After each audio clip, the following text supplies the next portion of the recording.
Oh, good. Fantastic. Perfect.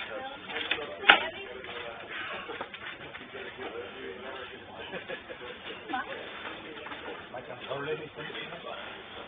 Well, you should be trying to put a water board. No shit, I'm not one.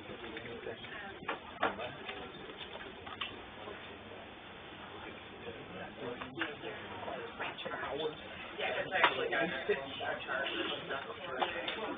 I think the water board takes about 2 hours a month. Yeah, I told her that. I'm willing to give one.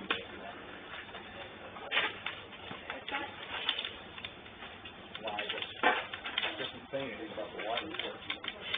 Like that?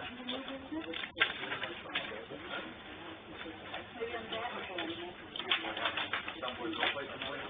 I went to New York in January, February, for a stuff. It was so boring.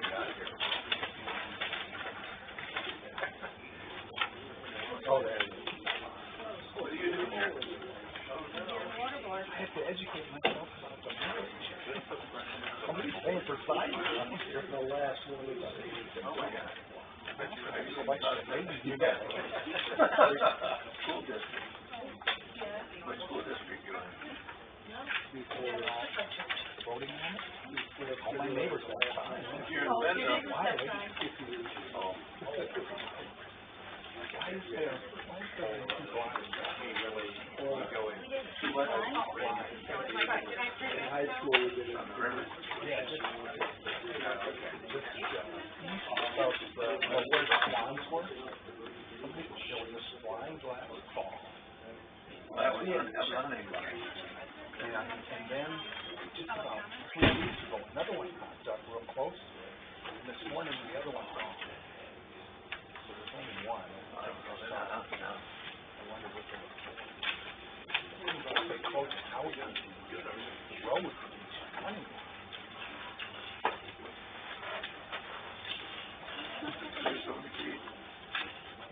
I don't know.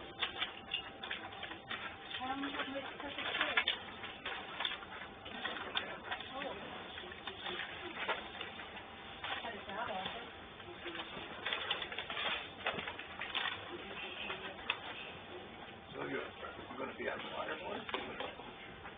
I said months ago that No, they don't. You gotta stand up and say it. That was the old. When they're opposed comment. That was the old board.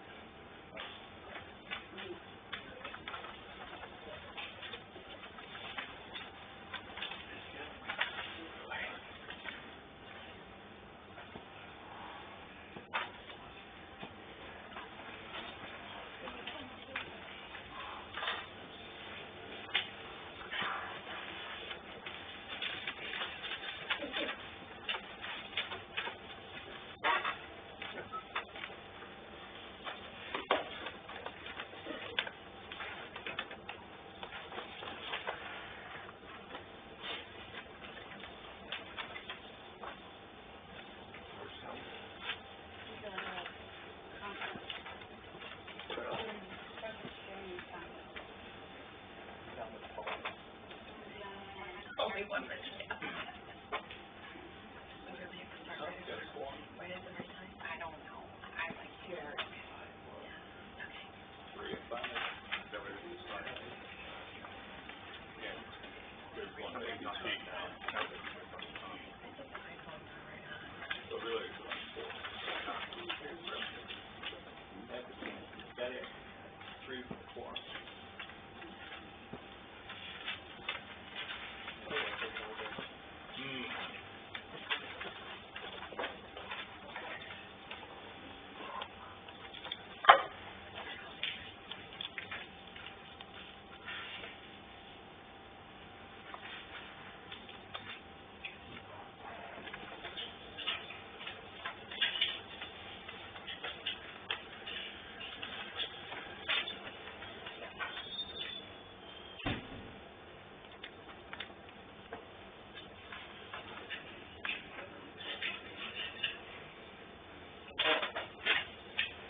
call this meeting to order, a regular board meeting of the Saugatuck Township Board, Wednesday, May 1, 2019, 6 p.m. Please note, Supervisor Rohrig is not in attendance. Treasurer John Helmrich is not in attendance, but he is participating via phone. He will not be able to vote, however, he can participate in the discussions via phone.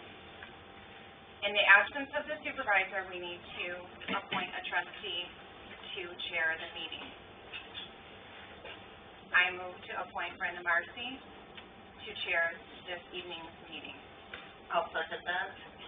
All in favor, please say yes. Yes. Yes. No? Same sign. John? Okay. Can you hear us, John? Yes. Okay. Okay. It's a 5-second. Okay.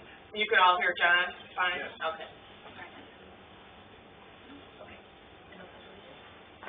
Can we all stand for the Pledge of Allegiance, please?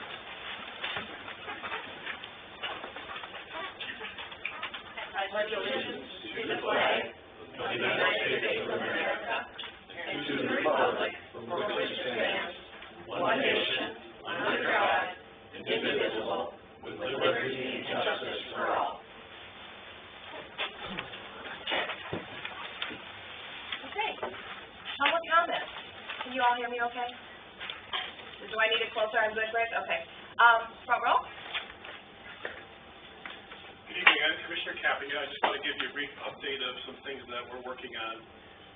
We did make a vote last month for a headly override, and to try to tell the listeners what that involves, we had a bunch of people coming to us from the schools. We had all the superintendents coming to the schools saying, Commissioners, we have to get officers in the schools.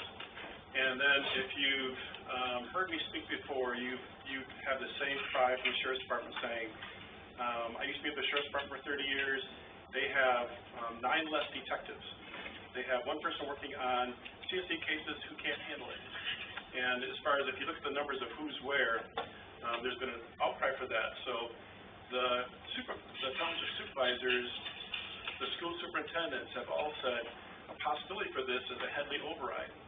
And as some of you would recall, Headley came in because of the property tax increases that you were having and I was having within our property taxes, and to levy that, they put it to a given amount.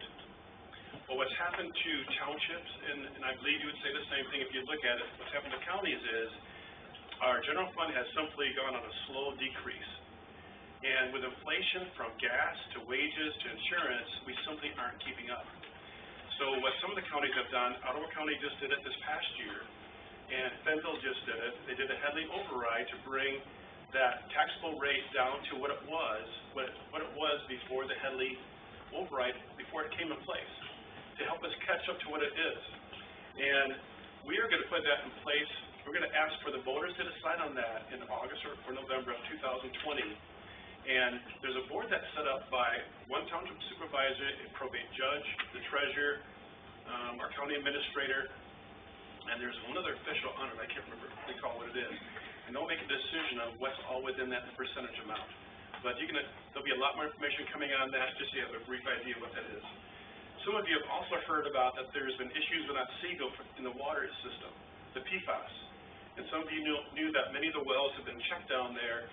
Well, I talked to the county, our health department director, Angelique Joynes, and she's advising that there are a lot of soil issues in regards to that. If you recall, PFAS was put on all the roadway systems as a base. And, so what that big picture is around the country, let alone Allegan, we're wondering about it. And just so that you know, Allegan has the 4th largest amount of well permits issued in the state of Michigan. So we're really concerned about it. Ottawa County last year did a check on their aquifer because they had such water issues with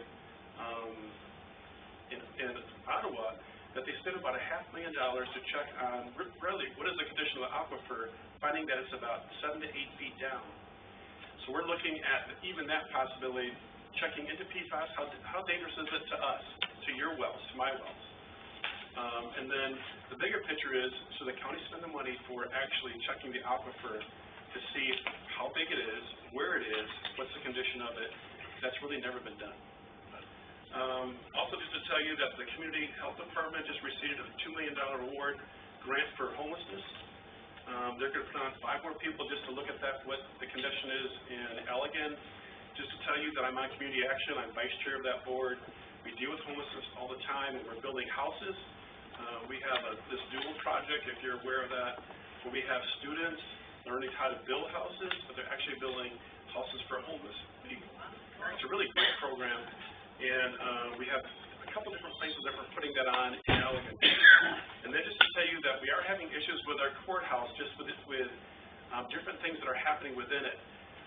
They're looking at a possibility of a 3rd Circuit Court. Our numbers are so high, they're at about a 10-year high for circuit court cases. And then if you've read in the papers this whole thing about indigent defense. The state requiring us to have indigent defense, it's a great thing, but that's costing, it used to cost us about $380,000 for the attorneys for that. We're going to spend about $1.2 million on an indigent defense group, and we just hired our director for it. And that's going to take up more space. So the question is, should we have the treasurer, should we have the drain commissioner in the courthouse, or make it just a courthouse? We're trying to just discern those type of thoughts. The last thought I'd just leave with you is, at our last commissioner meeting last week, we had Kent County come in with their solid waste business park. They're taking in about 2.1 million cubic yards of trash a year. They fill up the Michigan Stadium 4 times. That's about 100 trucks a day. I couldn't even fathom it. And they believe that they're going to fill up their solid waste within 7 to 10 years. So they bought about 200 acres in the Door area, just off the expressway, and they gave us their business plan of what they want to do as far as to create, instead of it just being garbage put on a big dump pile, they want to try to separate it out because it's about 90-10 now. They want to make it 10-90 as far as to be separated out into all different businesses that take in that type of trash. But anyway, those projections are started. I think that's going to be about a $15 million project, and that's they're asking, that's where it should be. I believe there's to be a public outcry for what does that really mean? Is there going to be a lot of smell? Will it bring down my tax value of my house? I mean, just issues like that. One last thing to say to you is that I mentioned it here before that we are working with the tribe. If you've ever thought about non-gaming land, as far as there's a compact in which we get 2% of the slots, it's about $308,000 they would have been paying for taxes. What's happened now is they're buying other land within that area. They have about 42 parcels that they bought. They don't pay taxes on that. So what I've been very happy with is they've been very open to discussing with us going, wait a minute, how's it fair to the taxpayer? The taxpayer is picking up that amount.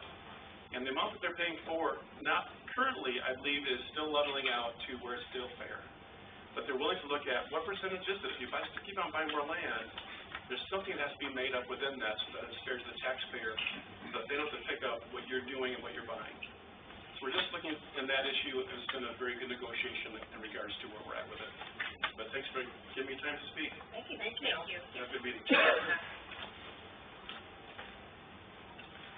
Anyone else in the front row, or nobody's in the front row? Public comment? Next row?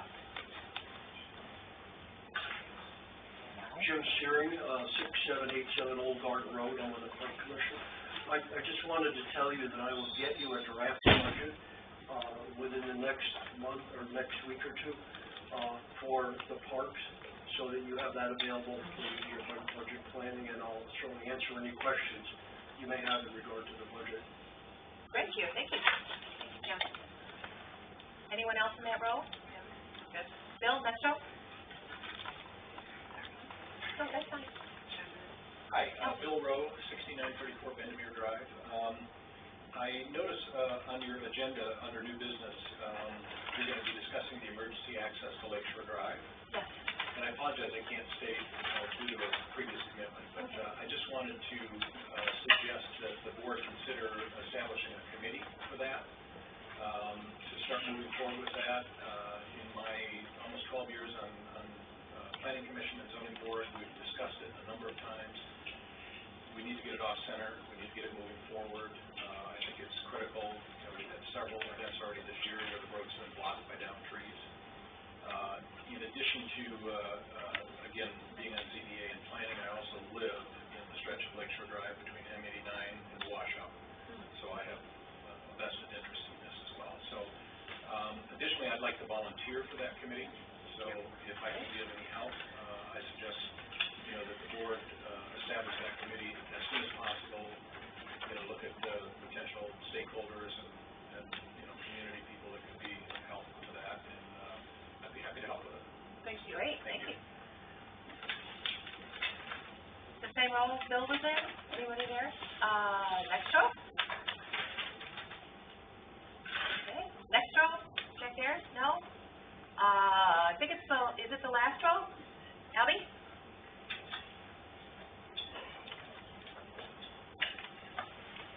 Al Blue-Marks, 3210 62nd Street, Saugatuck. I was just wondering, one question I had is how to get on a planning commission, because I'm trying to get some answers, because we sent letters to the township to get the condos closed out. And I'm just curious who to talk to, and about getting a variance too. So I was just wondering how you get on a planning commission. You wanna be a board member on the No, planning commission? no, Oh, you wanna no, just I talk want to to someone start on the planning commission? I just want to get on. Get on the agenda. There you go. Oh, okay. No, We can do that, yeah. Can we, this isn't question answer, but an easy answer would be to go on our website. Andy Priest is the chair for. How about being a real good website guy? Well, then you just call Carol Bonbach or Lauren Got a or phone number? myself when, just here at the office. Carol, the old lady sits in front. All right, yeah. She's not here. Oh, I didn't say that. It's okay. Thanks for booking the audio. We can direct you to the plan. Yeah, we'll help you out. You better talk better to her. Hello? Can you? Are you hearing me? Yeah. I hear you, yeah. Albie's gone. Okay. Okay. Albie's gone. Do you hear? No, he was, Oh, he's in the back. he's in a bit. Yeah. All right. Well, I just wanted, it's nice for me to hear the podium speakers, but I was just going to say, if he's asking about getting an agenda item to the planning commission, as the board rep on the planning commission, I'm happy to talk to him when I get back, or if we can direct him directly to Andy Priest, who's the chair. Okay. But we have time because the next meeting is not till June 3rd. Did you hear that, Okay. Albie? John Helmrich will take care of it if you wanna come see him. June 3rd? John, yeah, but John, come Gotta see do John it. Monday. Come early. see me on Monday. Yeah, he'll get set it up. Thanks, Albie. Thank you.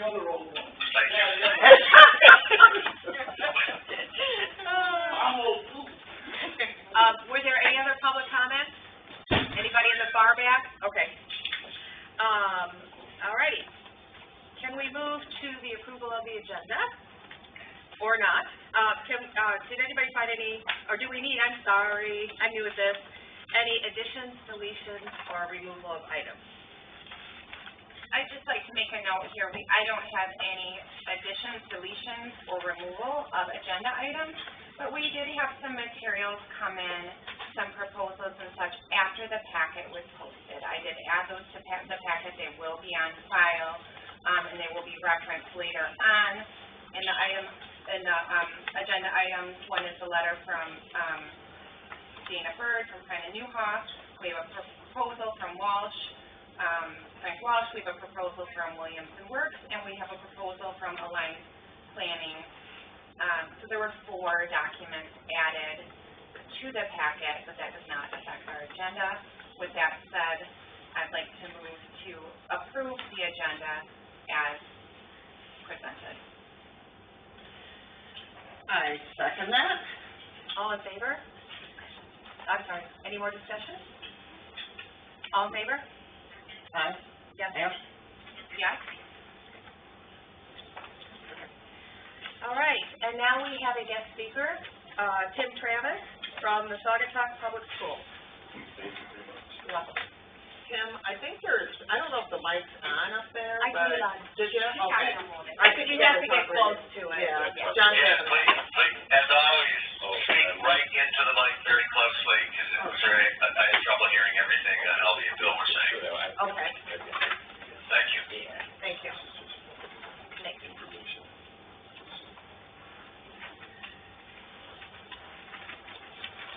All right, so thank you very much for allowing me the opportunity. Can you hear that, John? A little bit. All right, I'll try to do my You best. guys, does it sound like it's on? I did turn it on, and I tested it earlier. Can you turn up the volume? Is it something like that?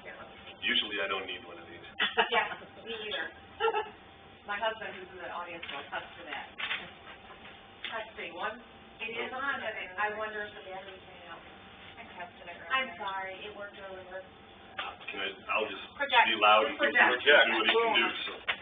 All right, and then we have a really busy agenda, so I just wanted to have the opportunity, this is the 9th public meeting that I've been able to share information at besides our own board meetings. Got to all of the municipalities that are within the school district, so really appreciate the opportunity, and I know time is tight, so just to start with, all of the information that I'm going to share today in much more depth is on our website, www.saugatuckpublicschools.com. I just brought the low-tech version. Just want to give you an idea of the overall scope of what we're trying to do with our schools and what that's going to cost. So, try to make it so everybody can see a little bit. So this is Douglas Elementary School. And so what we're trying to do at Douglas Elementary School is really there are 12 classrooms at this end that were built in 1957.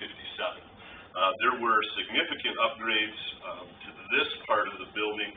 This is our upper elementary, our 4th and 5th grade classrooms are relatively new, about 12 years old. And so the overall scheme is we want to make this part of the building continue the trend that we started to match the oldest part of the newer part of the building. So these all have original 1957 restrooms for the kids. And so since they were built in a time where they met the standards and they haven't been touched, they're still meeting the standards from 1957. As soon as we go to improve those restrooms, we certainly want them to be ADA compliant. We want them to function well for our littlest students and for their teachers. And so our plan is to make these restrooms larger, ADA compliant, and currently they open into the hallway. So little, first graders got to run out, go do what they got to do and come back in. It's really hard to supervise them, hard to help them. They need a lot of care, and so what we want to do is make them bigger, ADA compliant, put the doors on the inside of the classroom. And when we do that, though, a larger bathroom in the classroom is going to make the classroom smaller, and it's really not good for our youngest students, again, to have less room. They're pretty tight classrooms as they are being built when they were. So the plan is to bump out these walls around the perimeter. This is the oldest part that needs new sewer, needs new electrical, it needs new heating and cooling, needs a new roof, and so really is to renovate the whole thing at once is the biggest thing at the elementary school. While we're at that as well, we have a pretty secure entrance. There are different designs today that are pretty standard in the era that we live in, so that we would have a more secure central office here. We would redo the office, redo the media center to have some natural daylight, to have it function differently, to have more flexibility, mobility, able to move things around so that it can be used as a flexible learning space. And then, again, kind of an emphasis on science, technology, art, and music. We have those rooms right now, and we would like to renovate them, make them function better in this part of the building. And then the other big part on this campus is to redo our parent drop-off. And some of you may not know, if you've been to the elementary school at about 3 o'clock on any given day, pretty mobile society nowadays, so parents currently come in way down here and are lined up clear up to Blue Star. We want to redo this, change the way that we park, make safer crossing walks. I'm sorry, I tried to go both ways. And then so we would come in down here, and so now we've just got a longer queue. We got 2 lanes so that we can get in and out, we can be safer. Central office currently sits right here by our preschool. Our plan is to demolish that building and use this for more parking for events. And for our parents of our youngest kids, so preschool, kindergarten, 1st grade, can get out, across, and be out of all of this traffic that they're in now. So that's actually a pretty nice feature to the plan. At the high school, concepts are very similar. And again, the dark blue is the heaviest renovation, and so you can see this is the part that's 1974.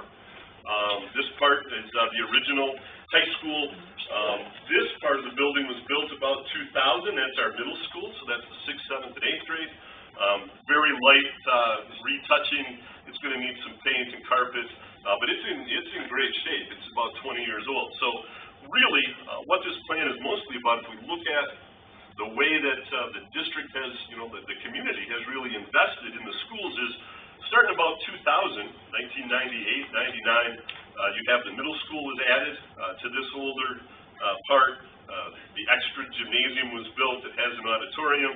And then, as we mentioned, we got some new elementary school classrooms. We got the athletic facility at the same time as the athletic classrooms. And so this is really replacing the last part at the high school that hasn't been touched over the last 20 years. This part over here currently has the original Univent heating and cooling units that are in them, and they're individual, they're in the wall. They just don't build mechanical systems like that. And I should look up whatever the manufacturer was for these things, because I don't know if they're still in business. I don't know if they do business as, some other company, but anybody that got 45 years out of a furnace did really, really well, and that's what basically has happened in a high school. Those are original to the building. Almost everything down here, the restrooms are all the electricity, the heating and cooling is all original to the building. So the big plan down here is to redo those classrooms while we're replacing all the mechanical systems and the roof, redo the media center, the cafeteria here, redo this locker room.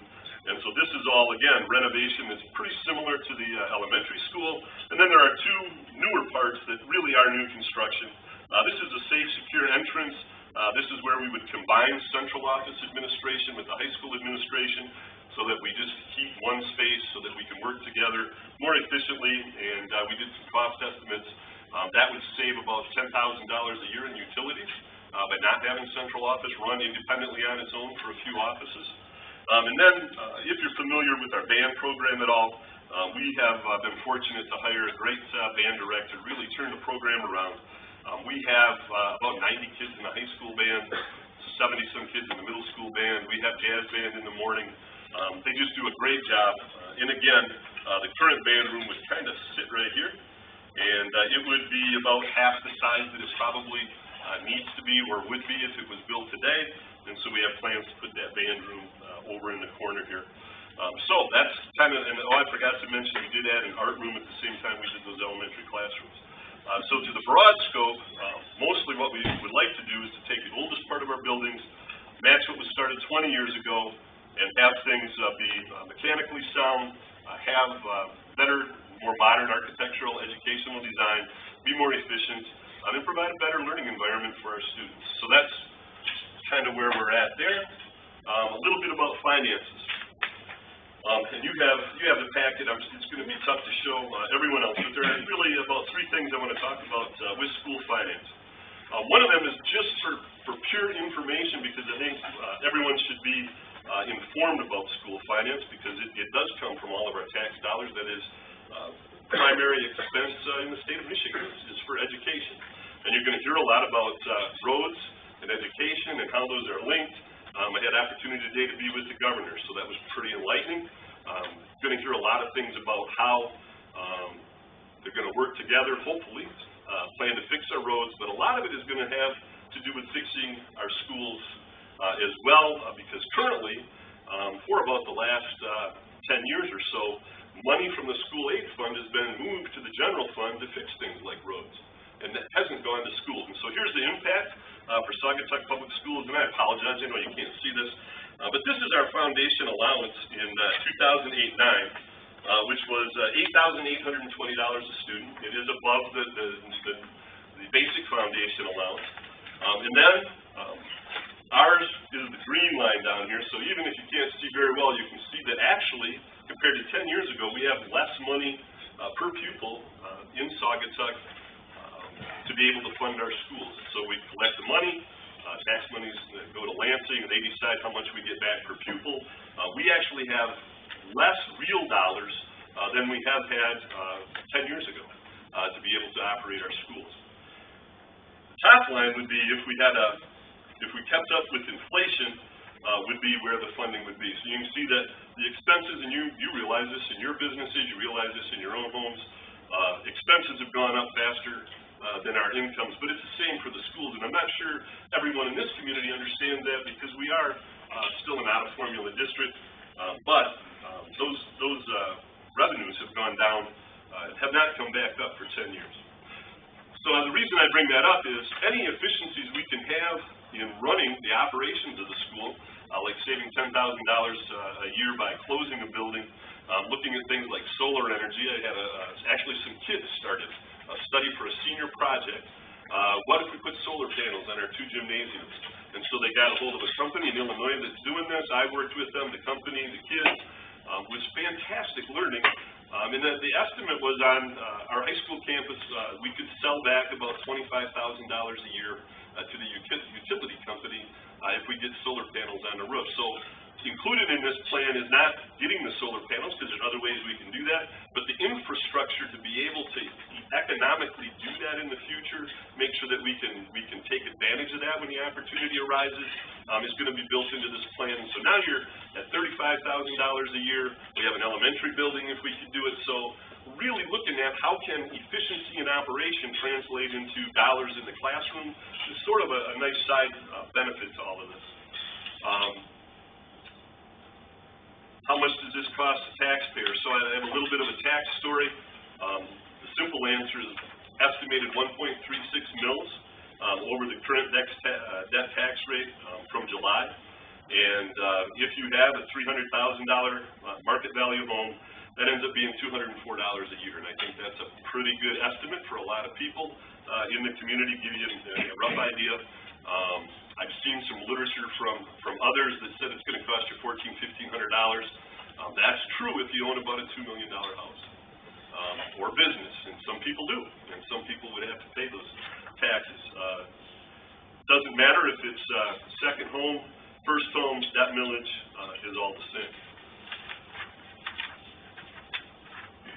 And again, I apologize. You can go to our website and get this as large as you need to see it. But here's how we plan to pay for it and pay it off. And I think this is particularly interesting because you can see it.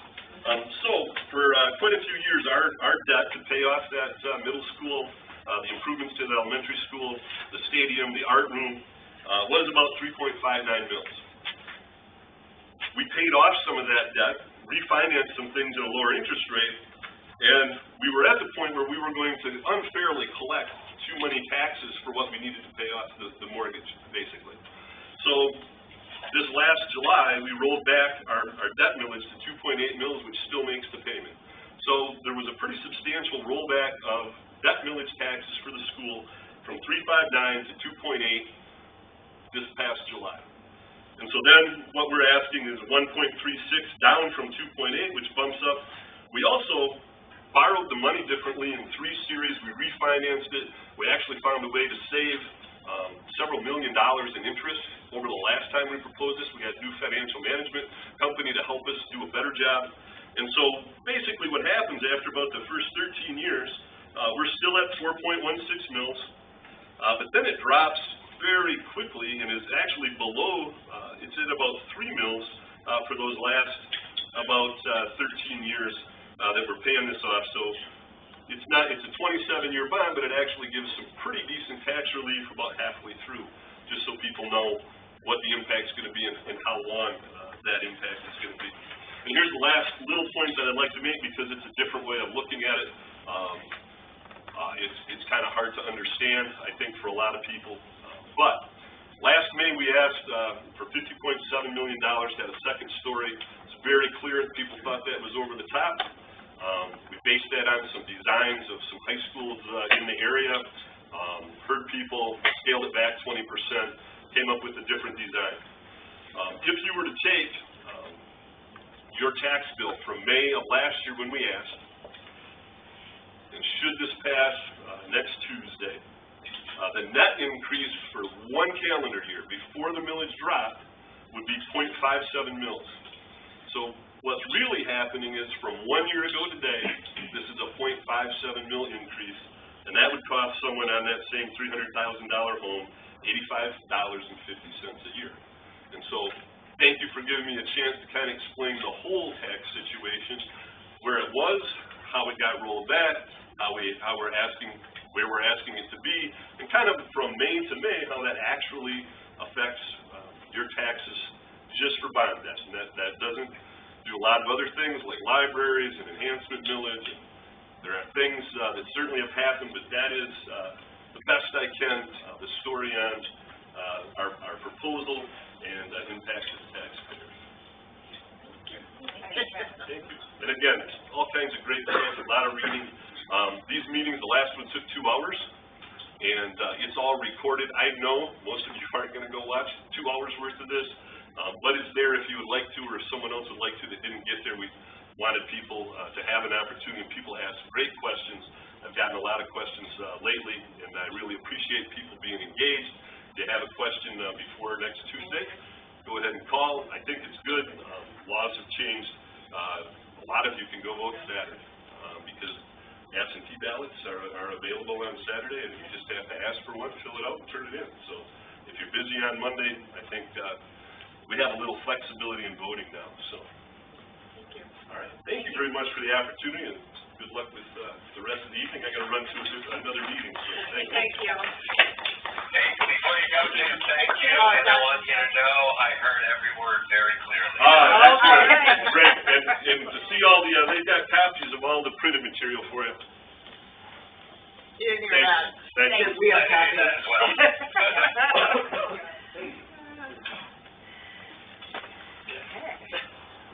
All righty, next on the agenda, we have, invoices. So in our packets, we have the invoices that were paid and need approval. We have invoices that are not yet paid, and then we have invoices that were added to the packet after the packet was produced. So we have a total of $21,864.88 in invoices that need our approval. Can I entertain a motion to approve the accounts payable invoices?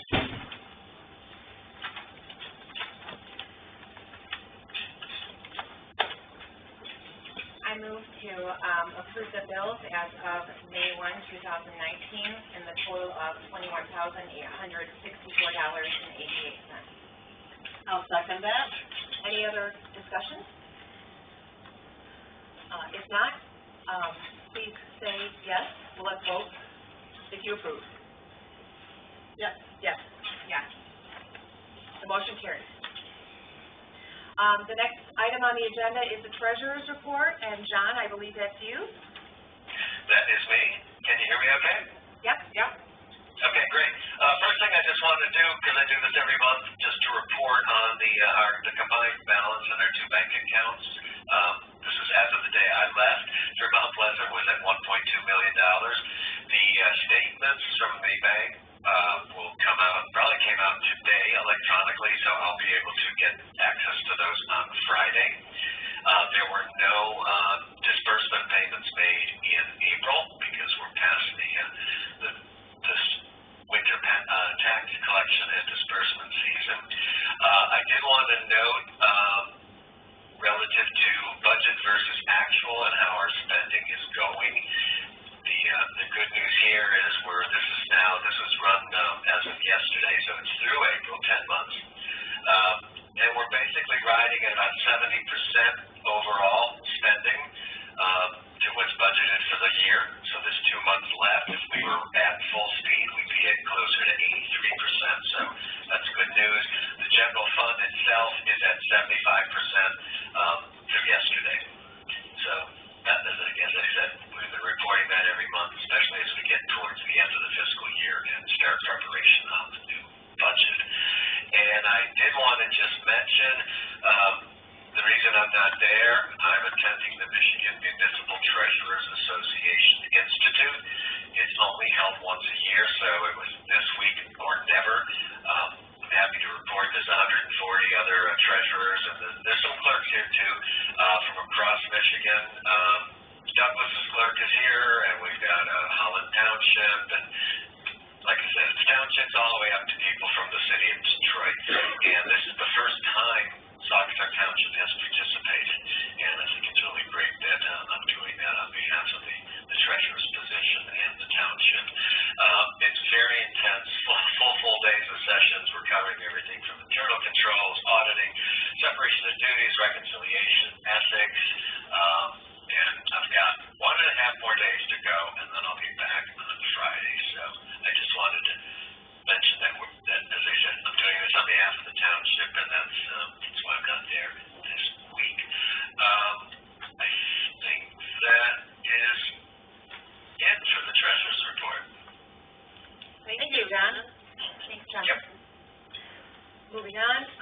approval of the minutes. Let's do one at a time. Look at the April 3rd, 2019 minutes. Did anyone have any changes to make or amend the minutes in any way? I didn't, but. I found two things I on page know. one. I knew. And what Come did, on, Abby. what did we find? I didn't. All right, if you go down towards the bottom of page one, there's a line that starts with Helmrich. It says appointment of trustee should read appointment of deputy. Got it, yeah. Wow. Good job, John. And then towards the end of that same paragraph, in the middle, third line up to the bottom, in the middle, you'll see it says Aldrich. And it says, shouldn't the deputy be paid? I believe it should be, shouldn't the deputy be paid? Okay. I agree. I tried to find I didn't find anything else. Thank you, John. Thank you, Jen. Can I motion both of them together or one at a time? Okay. I move to accept the minutes from the regular meeting on April 3, 2019 as amended. I'll second that. Any further discussion? If not, let's take a vote. I'm, Marcy, yes? Yes? All in favor, say yes, I'm sorry. Yeah. Yes, not a roll call vote. All right, let's move to the April 23rd minutes.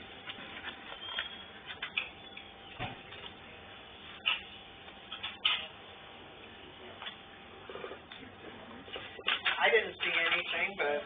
John? John? I prepared What? also. I'm not. said no. Pretty terrific. Okay, awesome. Fantastic. I then move to, approve the minutes as submitted from April 23, 2019 special meeting. I'll second that. Any further discussion? If not, all in favor, please say yes. Yep, yes. All opposed? And yes, that was me.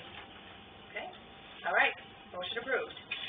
All right, the next item on the agenda is correspondence from Ed Wells, which we will discuss in the last,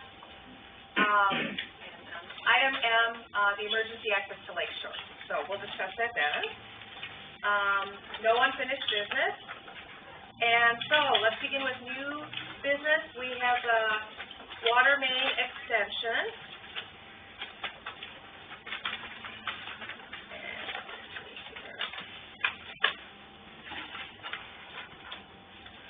All right, so the fire department, for fire protection requirements, requires an 8-inch main extending a public water main on 135th Avenue. It's our understanding the developer of parcel 20-003-049-01 is willing to install an 8-inch main. For future development purposes, the township prefers a 12-inch main for additional capacity, and the developer is willing to install the 12-inch main as long as the township agrees to pay the difference between the 8 and 12-inch main. According to Prine and Newhoff, that difference should be around $22,700 per the March 7th, 2019 letter from Prine and Newhoff, date of birth. So the agreement will require the township to reimburse the developer up to $22,700 from the Water Project Fund to cover the difference between the 8-inch and 12-inch mains. Alrighty, so, I believe, Greg, did you want to speak to that at this point?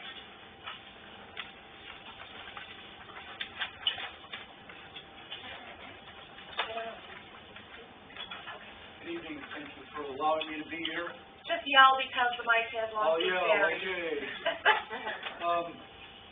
Briefly, water main is required to be extended to the development, and the developer was willing to put in the 8-inch.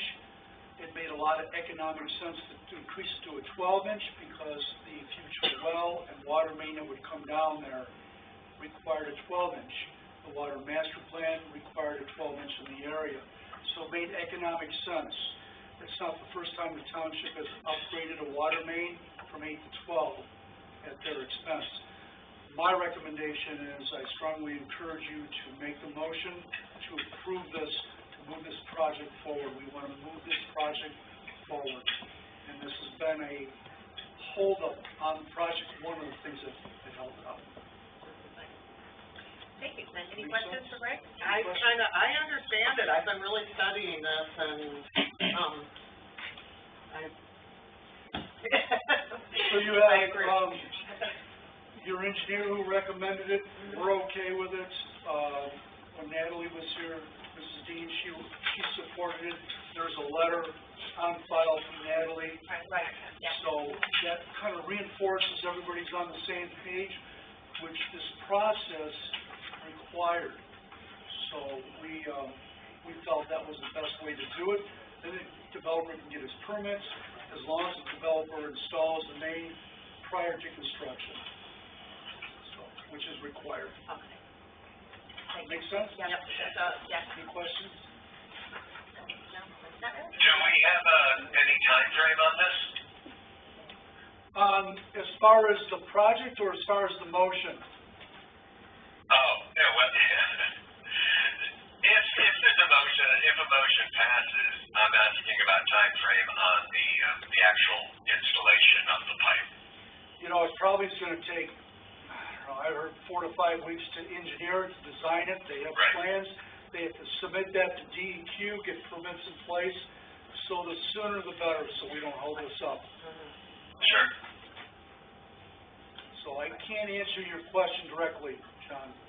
No, I understand, and I know you're not the engineers here. And I'm also just thinking from a fiscal point of view that, probably knowing how things work, this could very well be an expenditure in our next fiscal year, 2020, which starts July 1st. Right. It could be. Right. Yeah.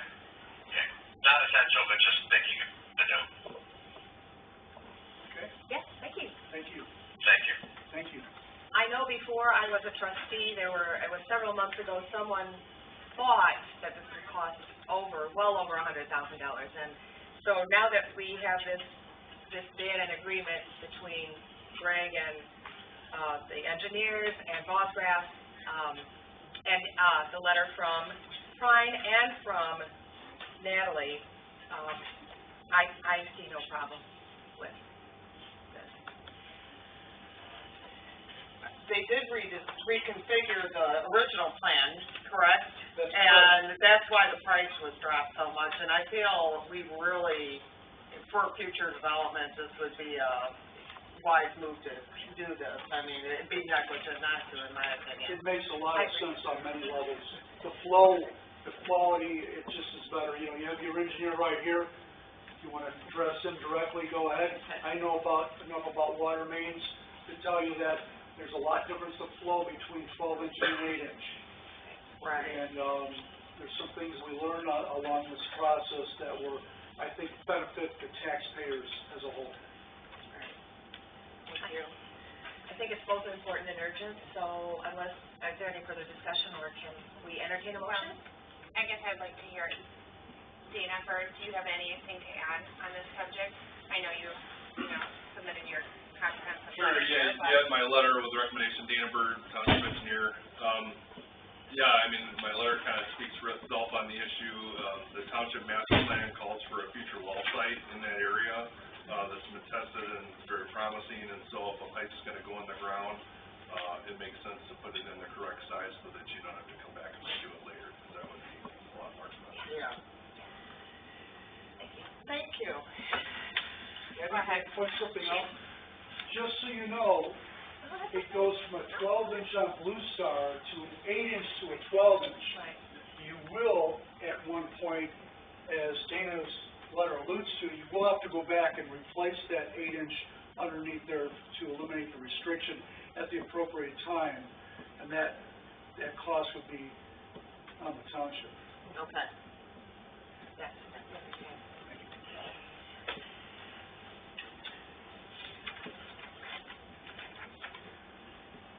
Well, I guess I'd like to move to direct, I would like to move to direct the township attorney to draw up a memorandum of understanding between the township and the developer and authorize the clerk to sign it for an amount not to exceed $22,700, which is the difference between the 8 and 12-inch pipes. That $22,700 will be at the township expense. I'll second that. All in favor? Oh, discussion. Is there any other discussion? No.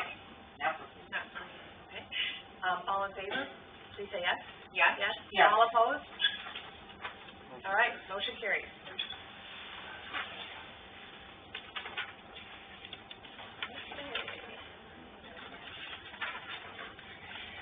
All right, the next item on the agenda is the appointment of Bill Rose just through June 30th of 2019 on the Board of Appeals. John, do you want to give us a little more information on that, please? Yes, sir, and did Bill have to leave, is he going? Yes, he's gone. Okay. Now, Bill came to us a few weeks back. Traditionally, the seat that he holds now on the ZBA has always run concurrently with him serving on the Planning Commission. And it was discovered, I'm not quite sure why, but his ZBA seat had actually expired. It was not last approved concurrently through June 30th, which is also when his current Planning Commission seat expires. And why this is very critical, the ZBA is meeting tomorrow.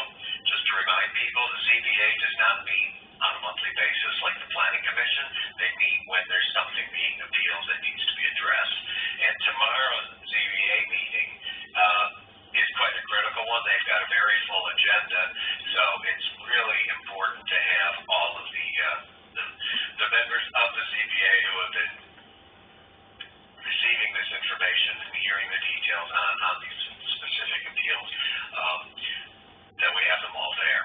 So that's why it's important today that we make that clear that Bill is definitely appointed to serve from today through June 30th.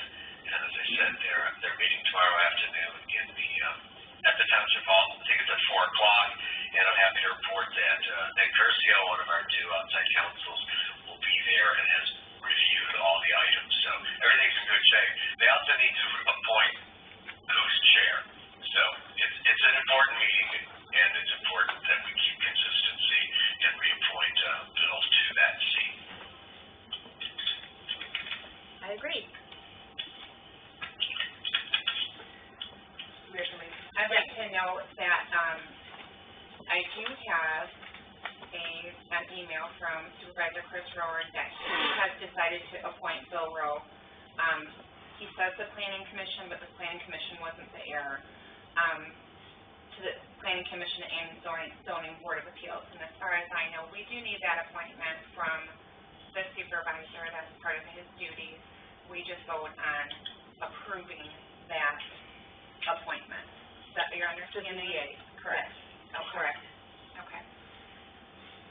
So I move to approve Supervisor Rower's appointment of Bill Rowe to the Zoning Board of Appeals through June 30th, 2019. I'll second that. Discussion? Any further discussion on it? No. All in favor? Please say yes. Yes. Yes? Yes. All opposed? The motion carries.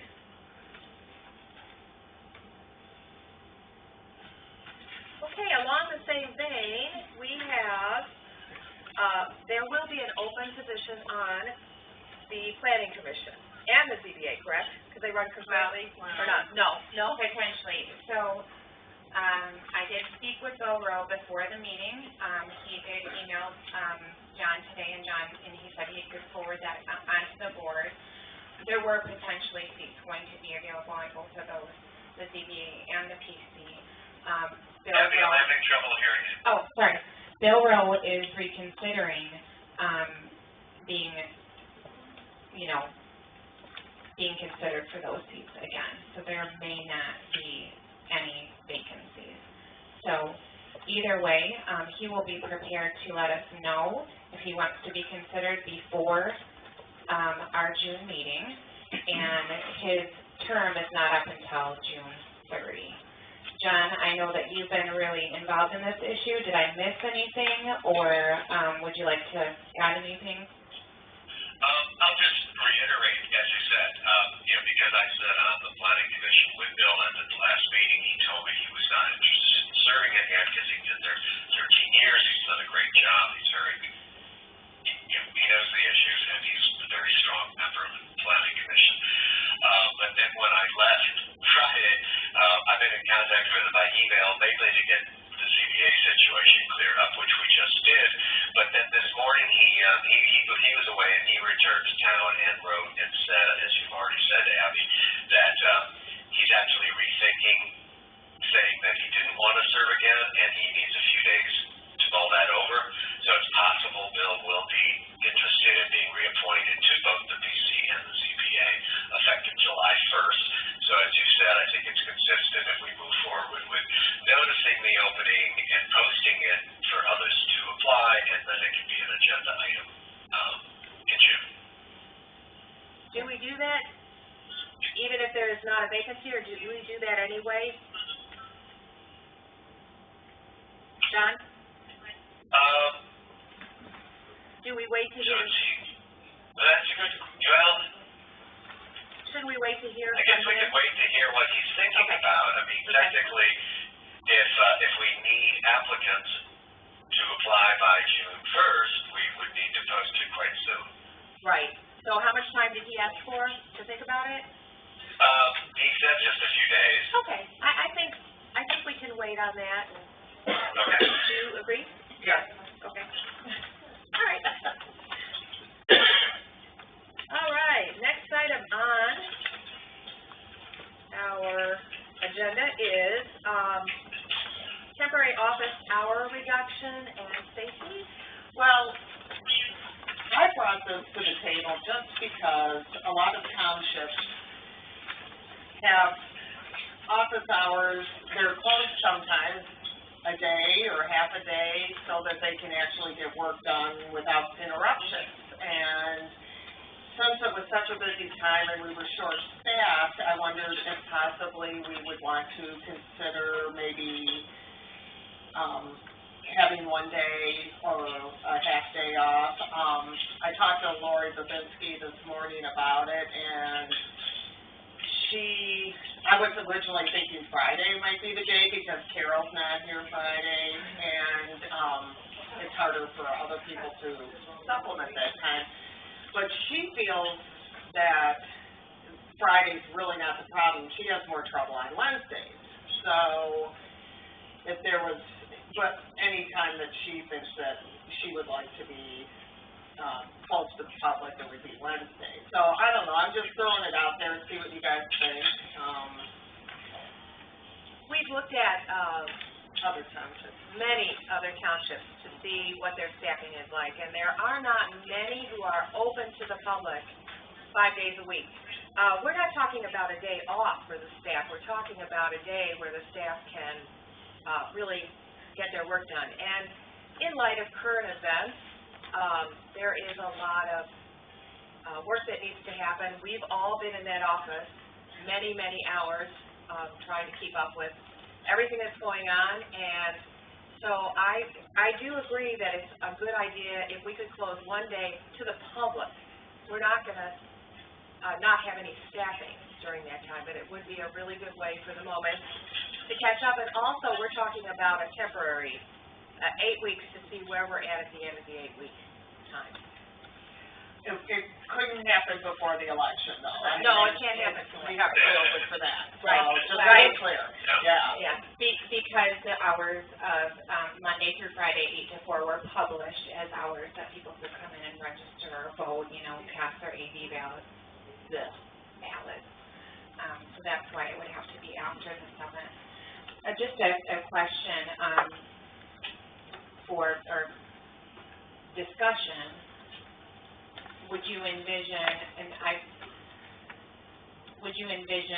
phones being answered, emails being returned, or closed? I'm envisioning closed. Right, I mean, if people want to respond to emails. Yes, their own. would be their own. But there is constant phone and foot traffic, constant in that office. So to help, I think, focus for the time being, for this 8 weeks until we catch up. But yeah, I would suggest phones as well. Do you have any opinion on this, John? You wanna? Oh, yeah, no, I'll start with the phone issue, because I've been talking about this since November. You know, we've got, even though it's old, we've got a pretty sophisticated phone system, and the way it is now, when, you know, we're all sort of attuned to answering on the second ring. And as someone who's in the office full-time, you know, I haven't analyzed this, but I'll just say the calls I pick up are not necessarily calls for the treasurer. And sometimes they're just, you know, putting people on hold who are, you know, 2 feet away from you and saying, oh, it's a call's for you. So Brenda and I have talked about this. We would like to adjust the voicemail system so maybe it comes on quicker and directs people to where they need to go. Because it has that capability, and I just think we need to readdress that. Because the phone issue can be really challenging, especially for people like me and Lori too, who deal a lot with numbers. I did an analysis, and I'm sorry I didn't resend it to people, so if you saw this, neighboring townships and cities and what their office hours are, and as Abby's already said, most of them do not have 40-hour-a-week office hours. And we always have, and it's great, but I do think this kind of modification is a good idea, particularly right now when we have some open staff positions, and we will be stepping up to the plate to get the new budget done. That's going to require a lot of work and consultation and numbers work, and then as soon as we get the budget done, it's audit time. So I definitely support this, and I'm not sure if is the intention to set that time now, or just agree that we're going to work that out? Well, if we can decide tonight, it'd be nice to publish it so people, you know, even if we do it in the paper, or it'd be nice to give them a little notice, so. Well, certainly go on the website. What do you think about Wednesday? She says she does the payroll and things like that, and that's always hard to concentrate with other people. No, she's right, Wednesday's a really challenging day. Okay. Would you want to do it all day if you were to do it, or?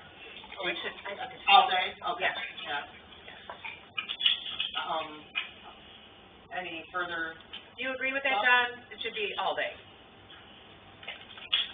John? Yeah, I know. Okay. It sounds great, I guess I'm just wondering if it initially would be better to maybe say, well, I don't know, because it's weird, with the 8 to 4, I was going to say noon to 4, that's only 4 hours, it's half the day. Yeah, I think it's gotta be all day if we do it. There's a lady coming to the podium. Okay, we're talking. Okay. I just have a question on this issue. Catherine Francis, I am on the ZBA. My question is, in considering the day of closing, would there be somebody there in case of emergency? Would you do a rotating thing where, in case an emergency came up, somebody would be responsible for that Wednesday to handle emergency issues? It's just a consideration. Well, we'll be here, or people will be here, but, I thought if somebody specifically would be responsible on boy, that. we didn't. Just a thought. Yeah. Well, that's difficult, that's sort of the case, I mean, we'll have the capability of checking emails and voicemails. Yeah. Well, John, I'm just thinking in case of an emergency. Like, what would emergency be? I mean. I don't know. Okay, I don't know, but, you know, we've been used to having everybody available All the time, right? for a 40-hour week. Right, yeah. Right. And in transition, it would be good to have, that we could avail ourselves of somebody. Well, I think that's something that we could take into consideration. Yeah. Okay. I make a motion that we, well, I don't know the date, effective would be the Wednesday after the election. Is that what we're thinking? Right, wouldn't it be May 8th? May 8th. Yeah, that's a week from today. Yes. We should publish it in the paper and close the office all day Wednesdays until we revisit this in 8 weeks. 8 weeks, right. That's my motion. If needed, we could revisit it sooner. Yes, right, on June 5th, yeah. Right.